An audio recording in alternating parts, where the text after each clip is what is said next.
What's good, everybody, and welcome to a special episode of the What's Good Games podcast. Normally your source for video game news, commentary, analysis, and funny stuff every Friday. But today I'm going to be joined by a special guest who I'll introduce in just one moment. But I want to first say thank you to this month's super producers, the Bored Apes Gamers Club, Faris Attieh, Joshua Franklin, Justin Foshee, and Punkdefied. If you want to support What's Good Games and get our show ad-free, head on over to what'sgoodgames.supercast.com, where you can check out all of our membership offerings. And if you don't have a couple dollars to throw our way, how about a couple minutes of your time? It really helps us out when you leave us a 5-star review and hopefully some kind words. So all it takes is just a couple minutes of your time. And just as a reminder, you can also leave us a 5-star review on Spotify, not just on Apple. So thank you to everybody who has done that so far. It really means a lot to us and helps support the show. So without further ado, let's go ahead and jump into our special episode. Please welcome back to the show my personal friend and all-around fantastic human being, the Senior Director of Business Development for AbleGamers, it's Steven Spohn.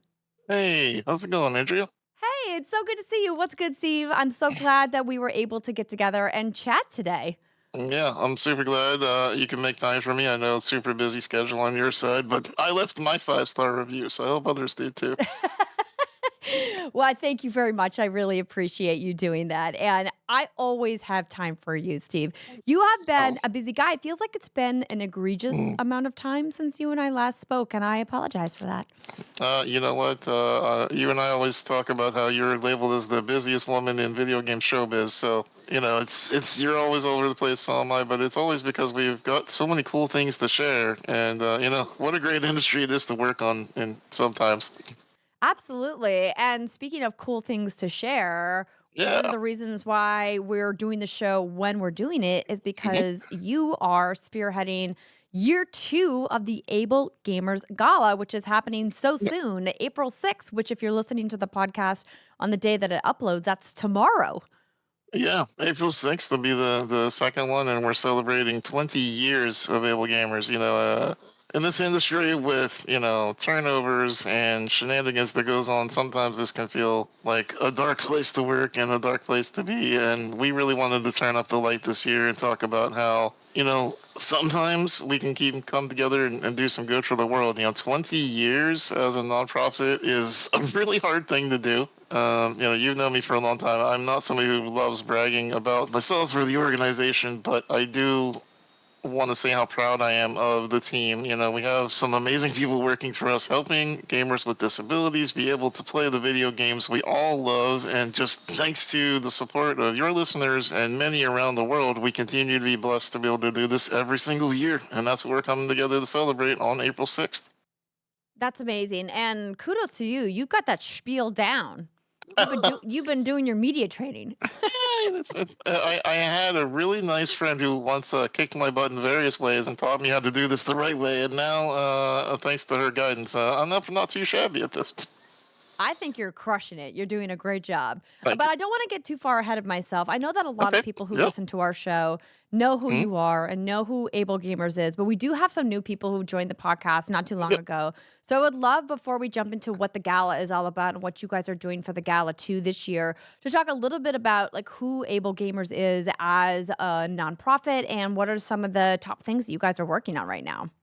Yeah, absolutely. Able Gamers is the largest charity that has been doing this for over 20 years of helping people with disabilities get back into playing video games. And we utilize that to improve the quality of life for people with disabilities, whether it's through rehabilitation or recreation. Actually, bringing people in who have challenges being able to play video games, whether that is you were born with one arm or a neuromuscular disorder like I have, or a disability that prevents you from gaming. Come in, you talk to our peer counselors, and they actually walk you through the process of what controllers you need in order to play video games. And if you have the financial need, then we provide that for you thanks to our wonderful donors. And that's on top of also reaching out to the industry. Last week, by the time you're hearing this, was GDC and PAX East, and we've got our team on the ground helping developers figure out how to design their games more accessibly. So you may not have seen, our fingerprints on a game where you may have scrolled through the credits after you beat them.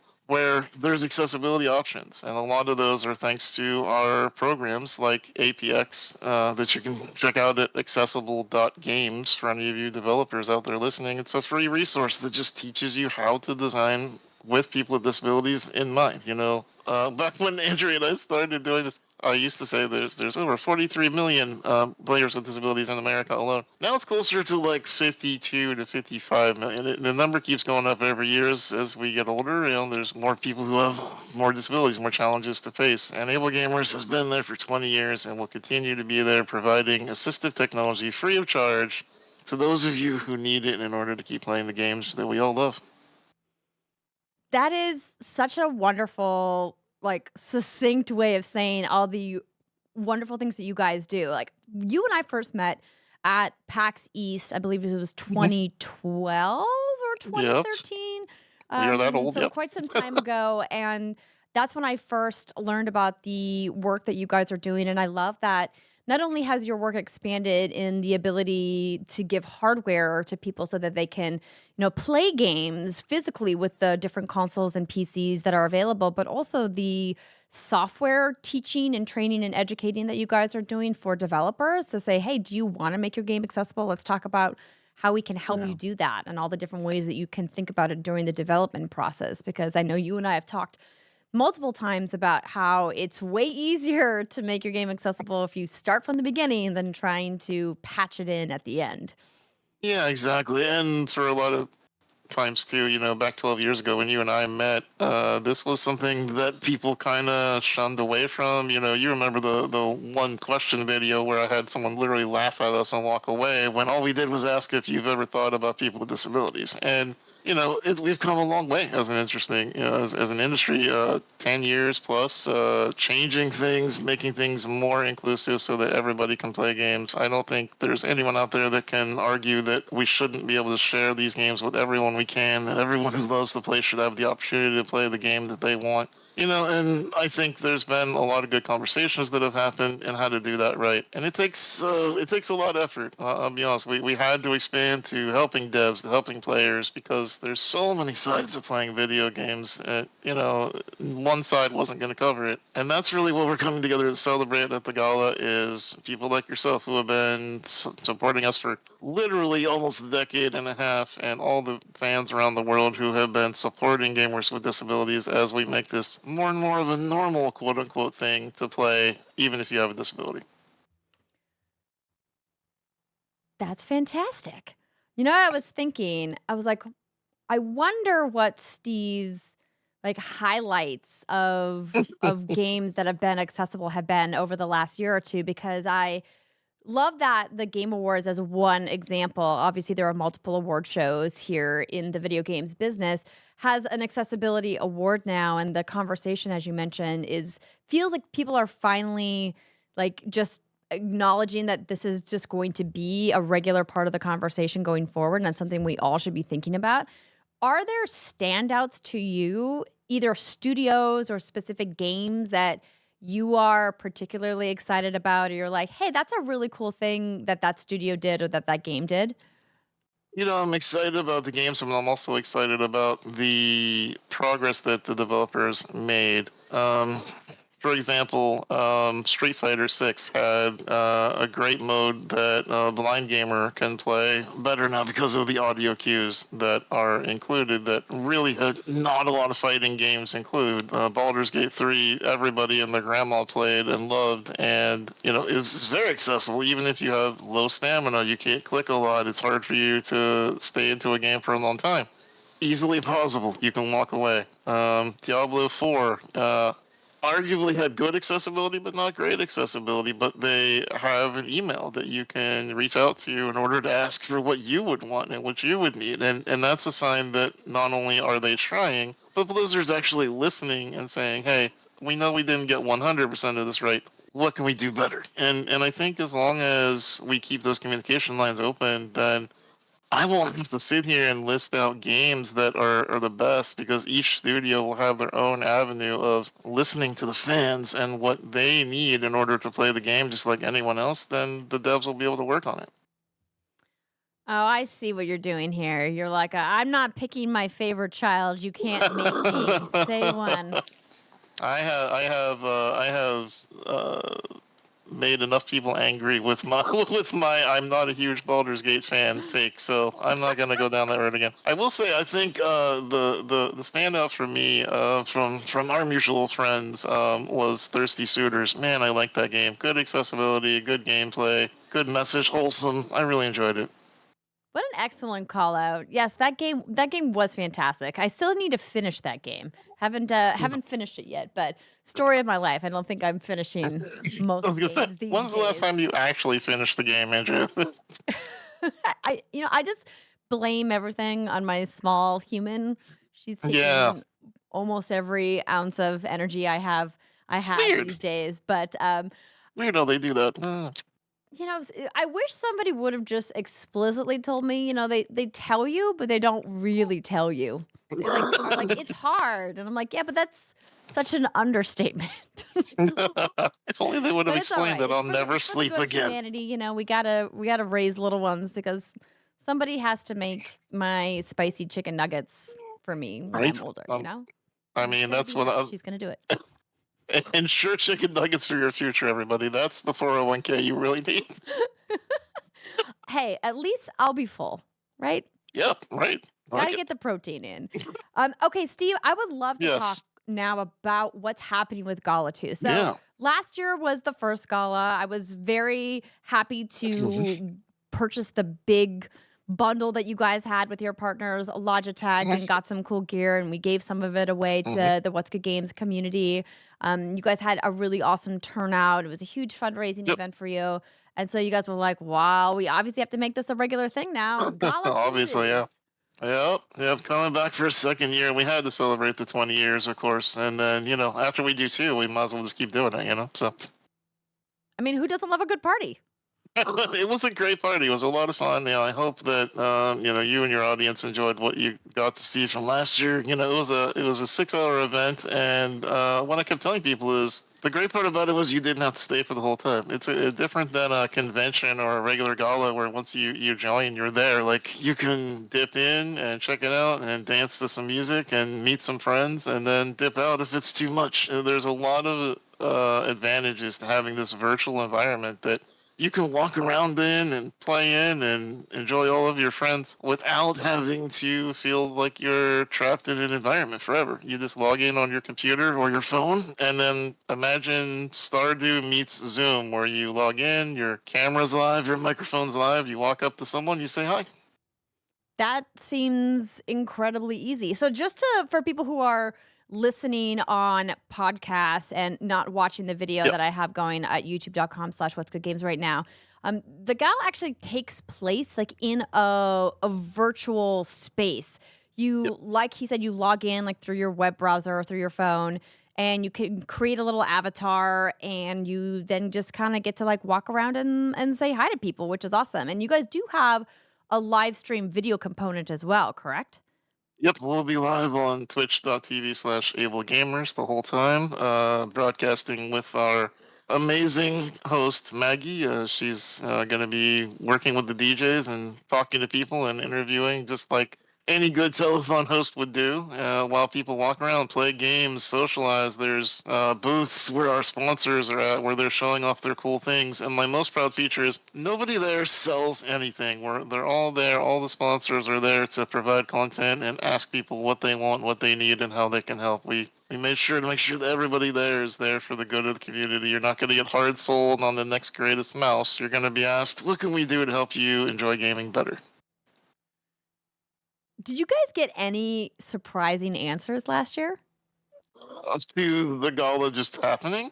Or to that question, what can we do to help make gaming better? The strange part about it for me was where people said that they were saddened that there weren't more of the top end people who were involved in the event. And we kept saying it was year one, so we'll continue to add people as time goes on. And a lot of times people weren't sure if virtual events was a pandemic gimmick. Was it just something that you were just panini time to log into Zoom again? But no, this is an actual thing that was meant to help people who are disabled and can't go to conventions. PAX East might be going on next week or last week, depending when you're listening to this. But if you're disabled, immunocompromised, maybe you can't go to it. What if we could bring a little bit of that flavor of having all your friends in one place to a virtual environment that you can enjoy? And it seemed like that was the thing that people really dug into. Absolutely. I think we all really appreciated the work that developers put into making these virtual spaces. And Yeah. now that the panini is no longer a thing, I still love that you call it that.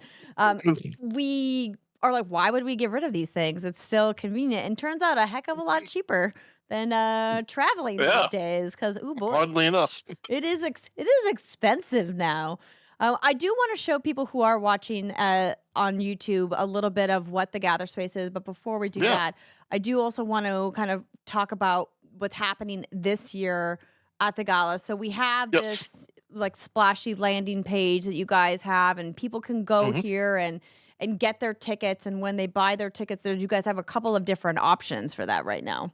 Yeah, that's right. So if you want to come to the gala, you can buy tickets even day of. If you're listening on the day before and you decide you want to go halfway through the event tomorrow, you can buy a ticket at ablegamers.org/gala, Gala. Go in and buy your ticket at any time that you want. But if you want to support the charity a little bit harder, there is a $200 gala box, and it is a very cool idea that we had last year to kind of bring the party to people at home. You can go in and you can purchase and get things like water bottles and pins and iPad chargers and cool things that are specifically enabled for the gala itself. So we're talking items that will help you in your everyday life a little bit, quality of life, but also it's to support charity. You're not really giving the $200 because you're going to get a fancy new mouse. You're giving it because you want to support gamers with disabilities. It's our way of saying thank you.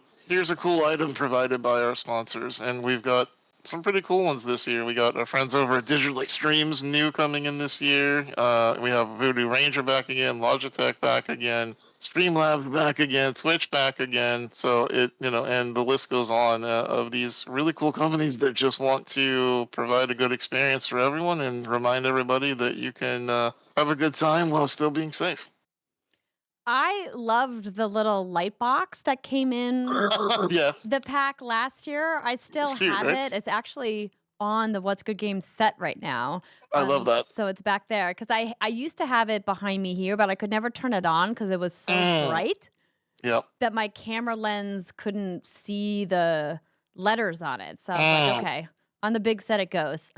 I'm really happy to hear that. That was actually part of why we did it, and what I wanted to happen was I wanted to give items that people would put in their stream backgrounds or just think they were cool to put on their desk, and remind them of the cool experience that they had. And hopefully, we got a couple of cool little ones in the box. On by the time this goes live, you'll get to see we included a cool little AbleGamers branded Simon Says, so you'll be Oh, able to fun. push little buttons. If you have the physical ability to do so, you'll get to be frustrated for hours by not hitting the green button fast enough. Oh man, flashbacks. Taking me back, man. Well, you know what? Bring it uh, on. okay. My I expect reflexes the may be challenge slower video. now, but All right. still I fun, was right? you versus the rest of the What's Good crew. I want to see who wins. Oh, well, that's interesting. I don't know. Brittany and I have never played that kind of a game Hmm. against each other before. Well, whoever loses owes Hmm. Able Gamers $5 as a donation. Yeah. All right, everybody. We'll I'm have just to out have here. a little tournament, I think. I'm Um, out here volunteering. Andrea's $5. That's great. yeah, you can volunteer my $5 for Able Okay. Gamers, please. Oh, well, thank you. Happy to. So let's jump into this Yeah, virtual platform sure and thing. take a look around and kind of show people what's it all about. Absolutely. So, as a What's Good Games exclusive, this is the first time we're showing off our actual live environment here. This is our 20th anniversary space. For those of you watching on YouTube, you can see that Andrea's got her cute red-headed character. I'm the pink person in the hair, and you I can kind like of. pink on you. I think pink, you could really Don't know rock about it. that. I think so. So the part here of the camera now you can't see because Andrea and I currently have our cameras captured for podcasting. But if you watch whenever she walks towards me, we have these little cameras that pop up at the top of the screen. Your face appears up there, and if you were to unmute your microphone, we will be talking through the game, so you can actually talk in person digitally. And you can walk up to these little places and hit buttons for more information. Yep, you have tutorials, walkthrough videos, and this is our little fountain area. Last year we had a World of Warships submarine right here in the middle of the fountain. Who knows if it'll come up and try to blow up the place again. And here we have our main ballroom. See, it's colored for our 20-year anniversary, our grand stage, which you're allowed on, but everyone else will be blocked off of. Oh, why, thank you. I appreciate you giving me a behind-the-scenes tour. I thought you were going to start singing, to be honest. Listen, I respect our listeners far too much to start doing that to them. But just to kind of describe it for everybody who is listening. So it's a top-down view. We have these cute little sprite animated characters who are walking around. As Steve mentioned, you can customize them, your outfit, your hair color, skin tone, etc. You guys know how to customize characters. And then we're looking at a virtual stage where there's even like little seats that you can go and like put your avatar over so it looks like you're sitting in a specific seat, which I think is kind of fun. Yeah, lots of little areas, and we even have little blocked out areas. So as long as you're out in the open, you can come up to each other and hear. But one of the most annoying things is when you go to a convention, you constantly hear each other talking all the time. What if you had a cool area like a table that was blocked off? And as long as you're in this table here, you see it's a little highlighted area. Only people who are in the highlighted area can be heard in this area, so you can all talk at the same table, but you won't hear somebody standing right outside. Oh my gosh, if this was real technology, this would be worth so much money. Right? That's my to favorite be able part. to just step to a table and have it mute everything around you. For bars, this would be incredible to be able to go out into restaurants or bars, nightclubs, what have you, and be able to actually hear the person you're standing next to without shouting. Oh, genius. It is amazing, isn't it? And speaking of bartenders, up this way tomorrow evening during the entire time, we will have what would be your and Brittany's favorite area, the balcony bartender area. Oh, where we we love a good bar. You do love the morning champagne orange juices. We Mimosas, have mimosas for the days. This will have 2 live bartenders who hang out, and whenever you walk up to the bar, whatever you have at home, whether you want an alcoholic drink or you just want to know how to make a killer chocolate milk, they will help you through whatever you've got on hand to make a cool drink to celebrate the party. And oh, that's fun. So you basically can tell them what you have in your house, and then you can go make it. What a fun idea. Yeah, and they do that all. It's just part of the event, so no charge to find out how to make your dream daiquiri or chocolate milk. Dream chocolate milk. Also stationed on either side of it, as well as several places throughout the entire place, will be ASL translators. So if you are deaf or hard of hearing, you will be able to be included in the entire show without having to have your own translator. Again, just something that we do to make things a little more inclusive. Little lounging areas you can hang out. Some of them are large, and everywhere in here is all part of the same area. Some of them are much, much smaller, where it's only like a cozy little 2-place block. So if you want to have like a more private conversation, you can go into those. This is so neat. I love that you guys thought about how people would interact in a physical space and have recreated it virtually. Yeah, exactly. And then having these areas kind of allow us to provide different kinds of entertainment for all kinds of things, including this little barcade area. So in here, all these are various YouTube's video games. You can actually play versus each other on some of these games. A quiz area where we'll have like a little character artist, or if you want to get your character drawn, you can have them draw you just like you would on the Pier of Santa Monica, and they'll give you the PNG that you can then take home after the event. Oh my gosh, that's amazing. I love that. Yeah. I bet you that's going to have a huge queue. It was the longest line we had last time, longer than the DJ area. It was pretty hilarious. We didn't even know if it would be popular, and it ended up where we had a line that went half an hour after the show ended last year because everybody wanted their picture. Are you getting more artists this year? No, we're going to have less artists just to make the line longer. No. That seems like the exact kind of troll that you would do. We should have enough this year, I hope. But then again, getting to go on podcasts like yours, I'm hoping that your audience thinks it sounds fun. And hey, if we have too many people who want to attend and support people with disabilities, that's a good problem to have. What a fantastic problem to have, indeed. Well, thank you for giving me a little behind-the-scenes sneak peek at the gala that's happening. Again, April 6th, that's starting at 4 p.m. Eastern time. So that's 1 p.m. here on the West Coast in the United States. And sorry, you're going to have to go to the Google machine if you live outside the U.S. and figure out what time it is in your time zone. But Steve, I think that this is such a fun way to get people to connect and to talk about not only the games that they love, but your mission as well. Again, everybody who's interested in attending, it's ablegamers.org/gala. We're going to have the link in our show notes, so please do check it out. And you can absolutely donate and support AbleGamers even if you can't make it to the gala. Every dollar counts. Every dollar helps spread their message of so everyone can game. So speaking of which, I can't let you go without asking you, well, what are you gaming on right now? What are you playing? What's the new hotness for Mr. Spohn? I have nothing super new that I've been playing. I'm still stuck in Escape from Tarkov. I've not managed to escape yet. I keep trying to. They keep bringing me back. But yeah, between work and Tarkov and all that, I haven't gotten to explore too many of the new worlds. I will say, it's a wonderful time to have all these fantastic new games that are constantly coming out, but man, can it be overwhelming. We just got my group got into Last Epoch. I don't know if you played it yet, but it's the Diablo PoE game that has been taking everybody by storm. Man, if you like monster mashing, Last Epoch's a lot of fun. Pretty accessible too.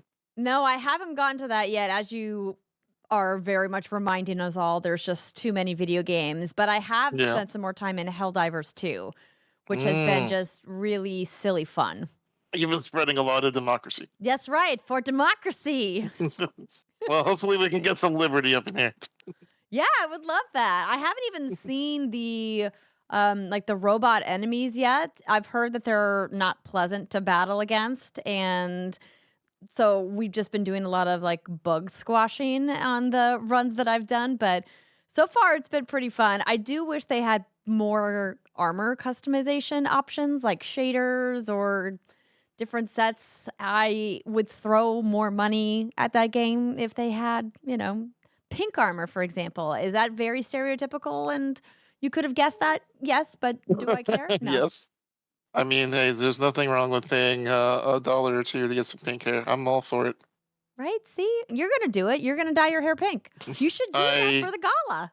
Feel like that would take a very substantial donation. So if anybody out there is a millionaire, let me know. We'll talk about it. Come on, $1 million to get your hair pink? $999,000 for you. Wow. If I had that kind of money, that I would do it just for the bit.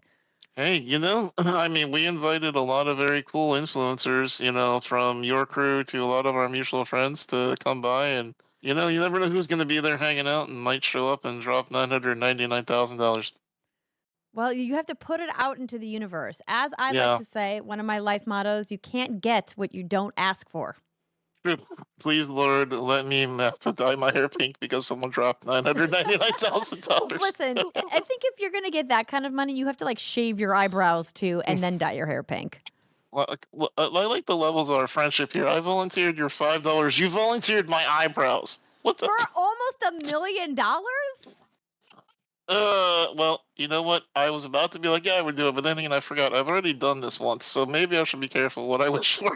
Yes, you should. Or not. uh, Or just be like, or not. yeah, the Yeah. eyebrows are included. All Bring right. it on, millionaires. Let's go. So when we raise 1 million, Andrea and I will both shave our eyebrows. So you heard it here first. Well, hold on, hold on. There's we got to talk about this a little bit more. Oh man, see, uh, this is what happens. I get myself into trouble. Steve, it was so great to see you. Thank you so much for coming by the show and talking to us about the gala and what you guys are doing at AbleGamers. If people want to keep up with you, where's the best place for people to do that? yeah, on the site formerly known as Twitter, you can still catch me, Steven Spohn, and on Twitch, you can catch the phonetic spelling Steve I-N Spawn Spawn, doing the Twitch thing as often as pain will allow, and trying to have a good time while gaming. Awesome. We'll put all of those links in the show notes for everybody so you can just click on them and head on over and give Steve a follow. And we will be once again purchasing a gala box and doing some giveaways after the gala is over. So stay tuned for more details on that. And again, April 6th, 4 p.m. Eastern Time, ablegamers.org/gala.